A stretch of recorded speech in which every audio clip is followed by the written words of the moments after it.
Vous êtes très nombreux à nous suivre ici en Guinée et à l'international. Merci de choisir Espace TV pour vous informer. Bonsoir, les titres de l'édition.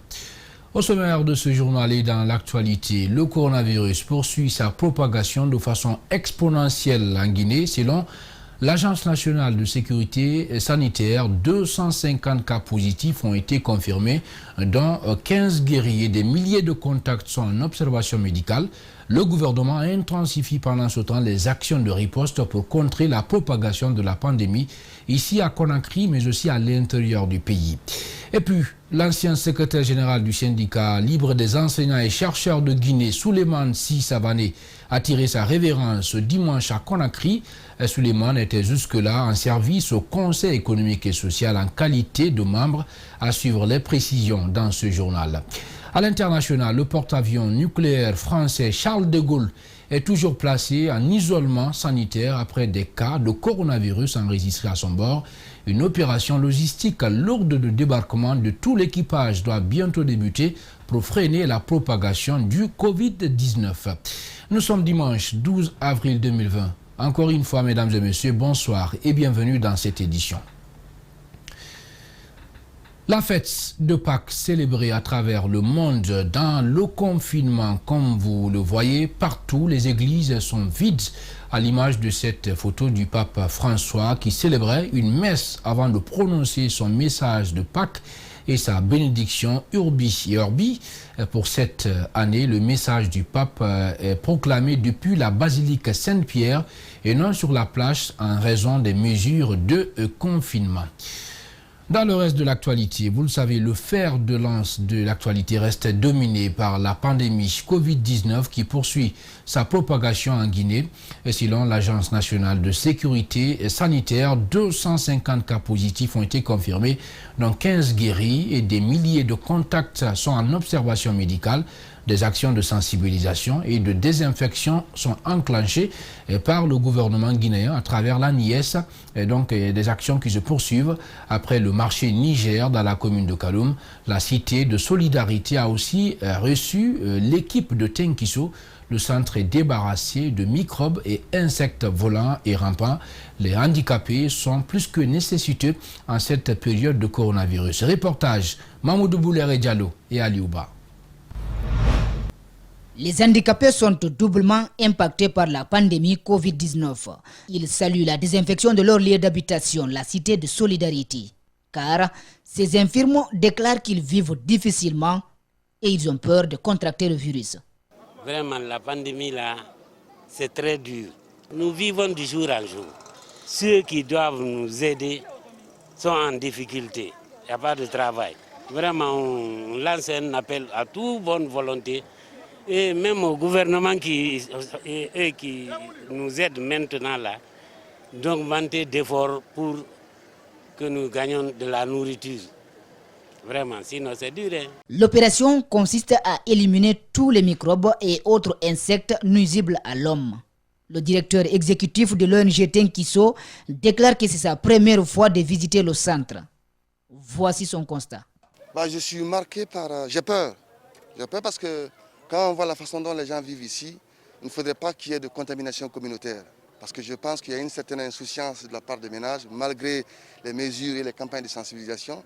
Mais apparemment, les gens ne sont pas conscients. Ils vivent normalement. Et donc, tout ce qui est distanciation sociale, tout ce qui est bavette, aujourd'hui, porter des bavettes, ça va être indispensable. Mais vous voyez, l'ensemble des membres de la cité se promènent comme si rien n'en était.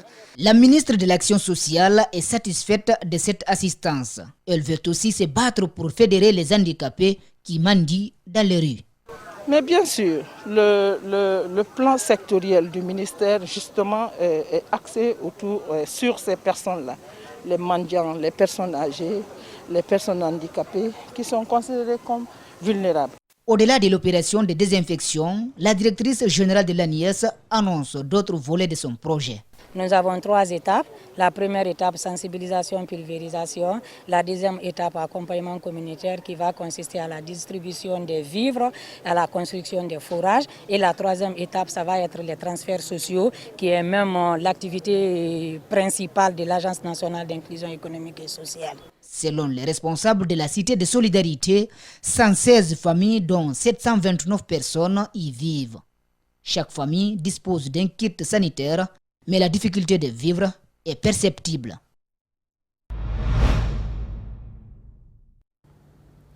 On reste toujours dans le même registre pour dire que la lutte, comme vous l'avez vu, contre la propagation du Covid-19 passe nécessairement par la sensibilisation communautaire. En tout cas, c'est la méthode que la synergie des jeunes volontaires de Kipé pour la lutte contre le coronavirus, en tout cas, a initié. Ils ont procédé à la distribution de kits de lavage de mains accompagnés de messages de sensibilisation. Idriss Abari et Aliouba nous signent ce reportage.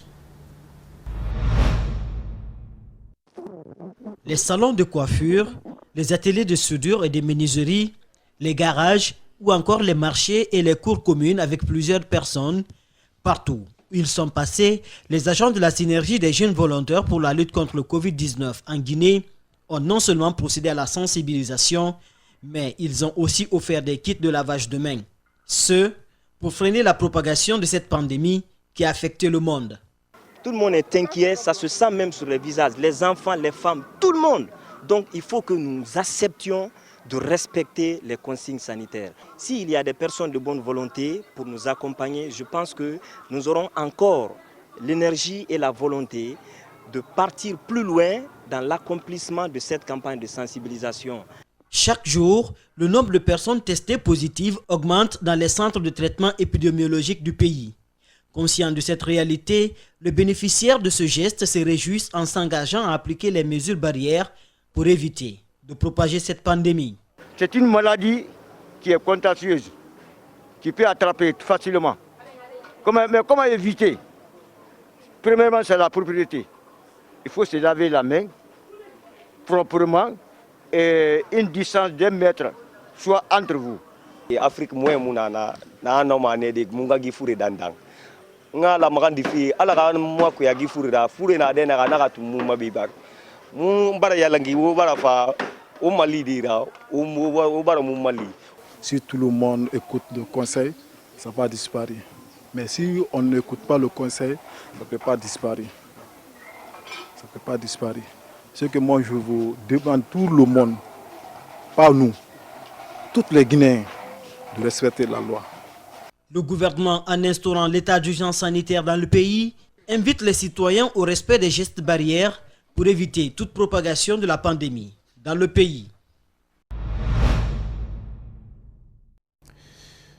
Dans le plan de riposte au Covid-19 proposé par le gouvernement, certains acteurs de l'assainissement, vous allez le voir, se sentent oubliés. Et pourtant, ils sont en première ligne. Ils vident des fosses septiques, ramassent des ordures et trient des déchets dans la plus grande des difficultés. Ces acteurs se sont rencontrés ce dimanche au siège du Conseil régional des organisations de la société civile. Objectif, formuler des recommandations pour mener à bien la lutte contre la pandémie. On écoute le président de la Fédération des gestionnaires des déchets de Guinée au micro de Mamadou Saliouba et d'Abdoulaye Kamara. Les acteurs du secteur d'assainissement, après concertation, recommandent 1.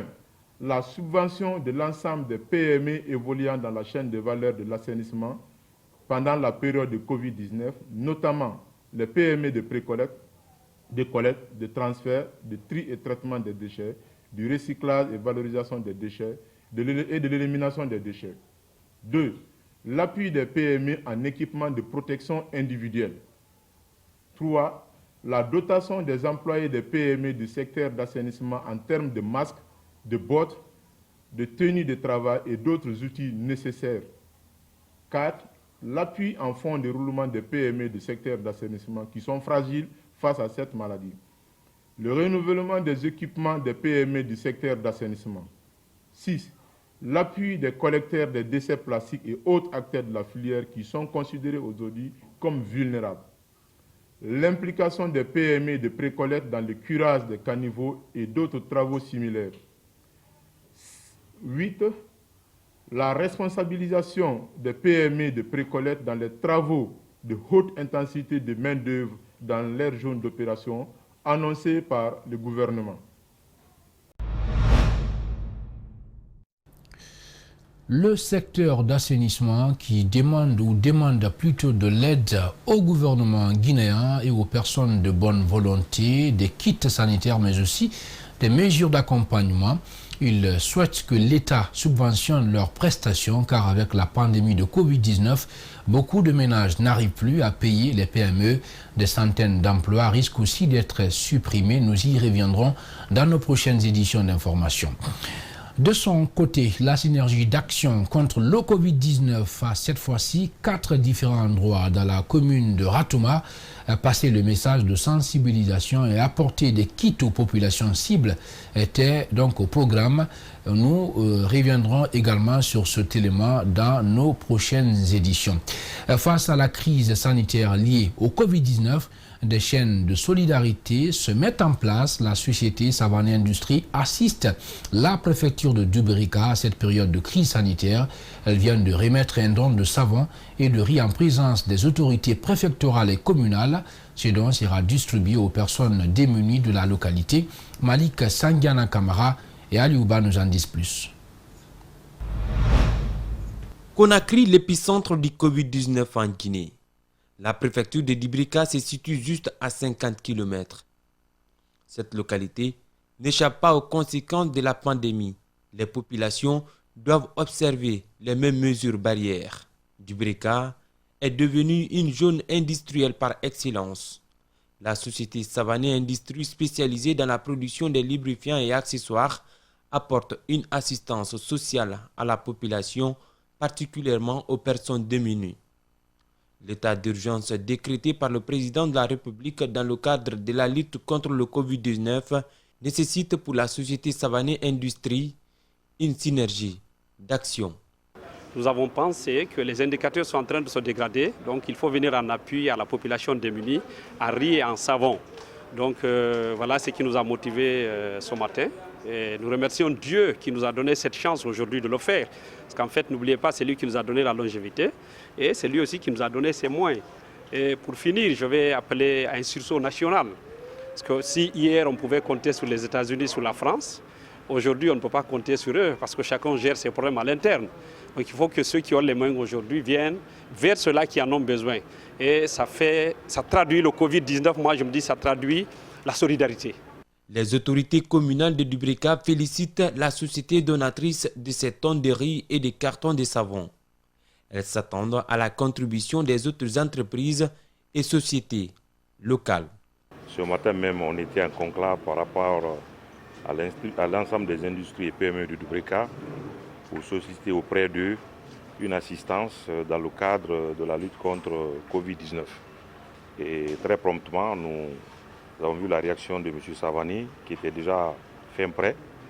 Et je voudrais vraiment lui témoigner, lui et toute son équipe, notre gratitude au nom de l'autorité préfectorale pour nous avoir offert ce don. Pour le moment, aucun cas positif au Covid-19 n'est signalé dans la préfecture de Dubrika. Cependant, le respect strict des mesures barrières doit être de mise. Pendant ce temps, à l'intérieur du pays, l'heure est également à la lutte contre cet ennemi invisible, le Covid-19. À Mamou, c'est un ouf de soulagement pour les citoyens de la localité. Les 2 personnes contacts dont la présence dans la ville avait suscité beaucoup de réactions au sein de la population se sont finalement avérées négatives au coronavirus. Toutefois, des mesures sont prises pour empêcher la propagation de la pandémie dans cette préfecture qualifiée de ville carrefour. De Mamou, suivez cette correspondance de Alpha Mamoudou Bari. C'est dans la première quinzaine du mois dernier que les 2 individus sont arrivés dans la ville. Selon le chef du centre de traitement des épidémies, tous les 2 sont venus de pays contaminés au Covid-19.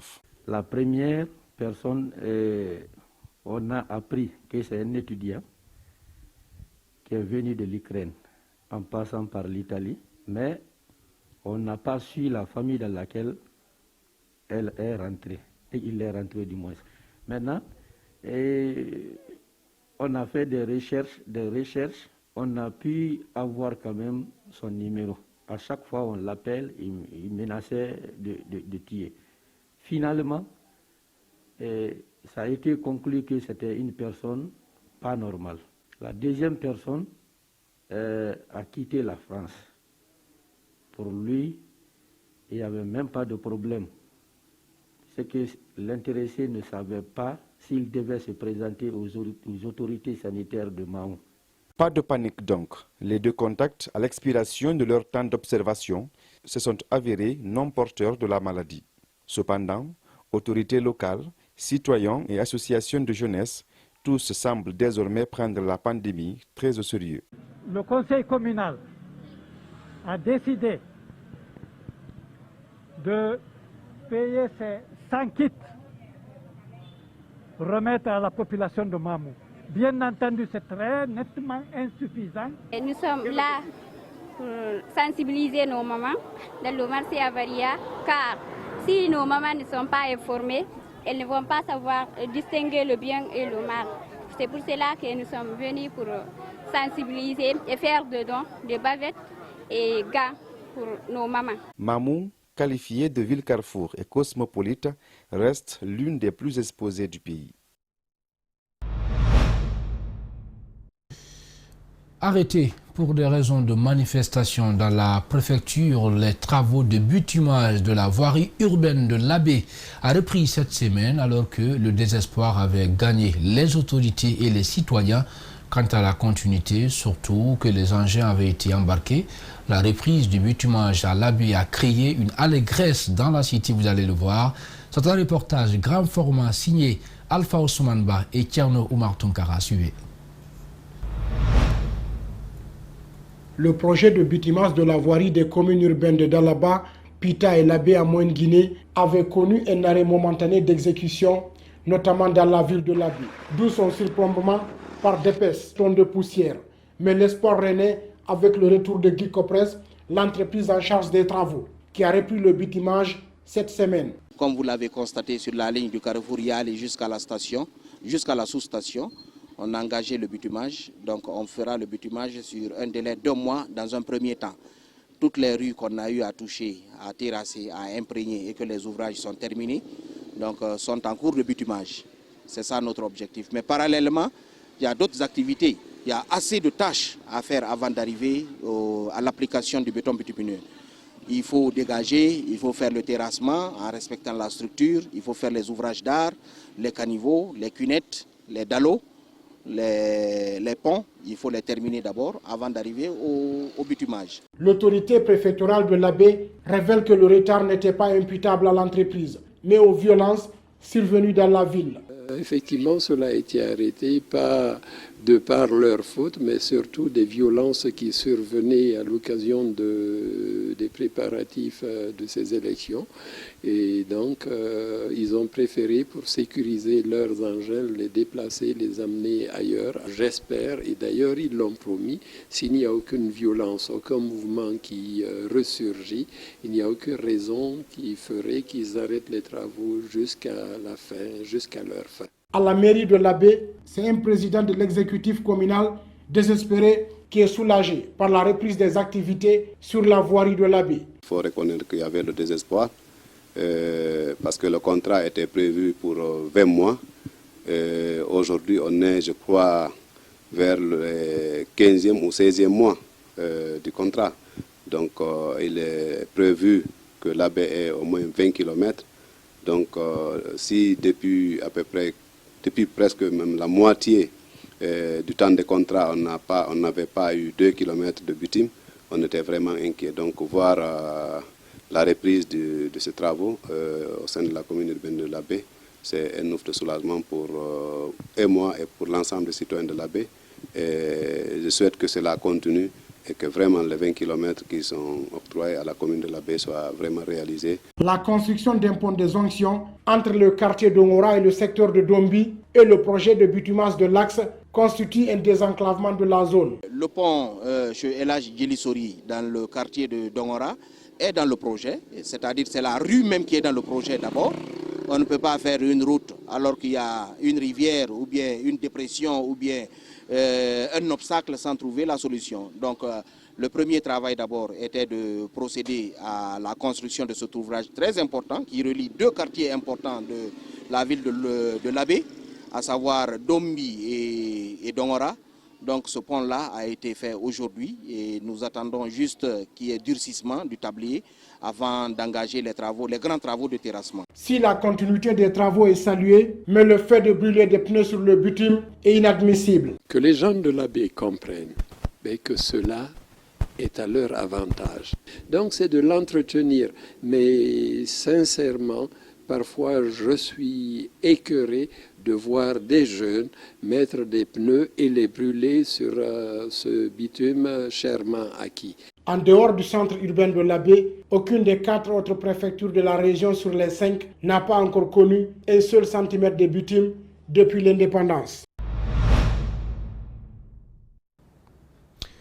Et nous venons de l'apprendre, je vous le disais au sommaire, le doyen Souleymane Sy Savané, membre fondateur et ancien secrétaire général du syndicat libre des enseignants-chercheurs de Guinée, est décédé à l'aube de ce samedi de Pâques à son domicile à Amdallah, dans la commune de Ratoma, des suites de maladie. Souleymane était jusque-là, il faut le rappeler, un service au Conseil économique et social en qualité de membre.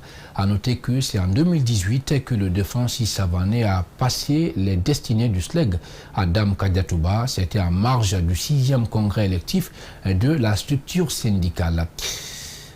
À présent, l'actualité en dehors de la Guinée. Pour terminer, le porte-avions nucléaire français Charles de Gaulle, dont les marins doivent être débarqués, est placé en isolement sanitaire après des cas de coronavirus à bord, accoste à Toulon, comme vous le voyez sur image. Le Covid-19 continue sa propagation pendant ce temps et touche des militaires. En ce qui concerne le porte-avions nucléaire Charles de Gaulle, une opération logistique lourde de débarquement de tout l'équipage doit bientôt débuter pour freiner la propagation du virus. Voilà, mesdames et messieurs, c'est la fin de cette édition d'information. Elle a été conduite au cadrage par Amara Alex Silla et la régie par Lamine Sidibé, le tout réalisé par Mamadou Saliouba. Merci à tous de l'avoir suivi. Surtout, prenez soin de vous, où que vous soyez dans le monde, en compagnie des programmes de Espace TV. Bonsoir.